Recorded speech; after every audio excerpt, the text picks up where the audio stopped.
The subject of this speech is a topic which has been discovered recently and which may not exist at all. I may be talking about something that does not exist. Therefore, I'm free to say everything or nothing. I, in my stories and novels, often write about counterfeit worlds, semi-real worlds, as well as deranged private worlds, inhabited often by just one person, while meantime the other characters either remain in their own worlds throughout or are somehow drawn into one of the peculiar ones. This theme occurs in the corpus of my 27 years of writing. At no time did I have a theoretical or conscious explanation for my preoccupation with these pluriform pseudo-worlds, but now I think I understand. What I was sensing was the manifold of partially actualized realities lying tangent to what evidently is the most actualized one, the one which the majority of us, by consensus gentium, agree on. Later that day, back home again, but still deeply under the influence of the sodium pentothal, I had a short, acute flash of recovered memory. Then, in mid-March, a month later, the total body of memories, intact and entire, began to return. You are free to believe me or to disbelieve, but please take my word on it that I am not joking. This is very serious, a matter of importance. At that time, I had no idea what I was seeing. It resembled nothing that I had ever heard described. It resembled plasmic energy. It had colors. It moved fast. It collected and then dispersed. But what it was, what he was, I am not sure even now.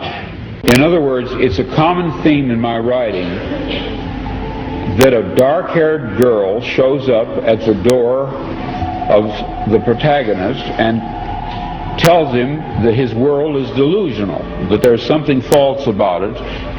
Well, this did finally happen to me. I even knew that her hair would be black. I had an actual complete sense of what she would look like and what she would say. She did appear. She was a total stranger, and she did inform me of this fact, that some of my fictional works were in a literal sense true.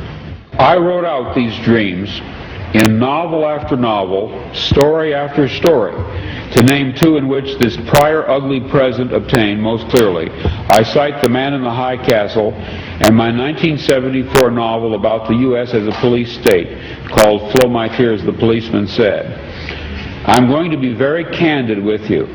I wrote both novels based on fragmentary residual memories of such a horrid slave state world. People claim to remember past lives. I claim to remember a different, very different present life. I know of no one who has ever made this claim before, but I rather suspect that my experience is not unique. What perhaps is unique is the fact that I am willing to talk about it. We are living in a computer-programmed reality, and the only clue we have to it is when some variable is changed and some alteration in our reality occurs. We would have the overwhelming impression that we were reliving the present, déjà vu, perhaps in precisely the same way, hearing the same words, saying the same words.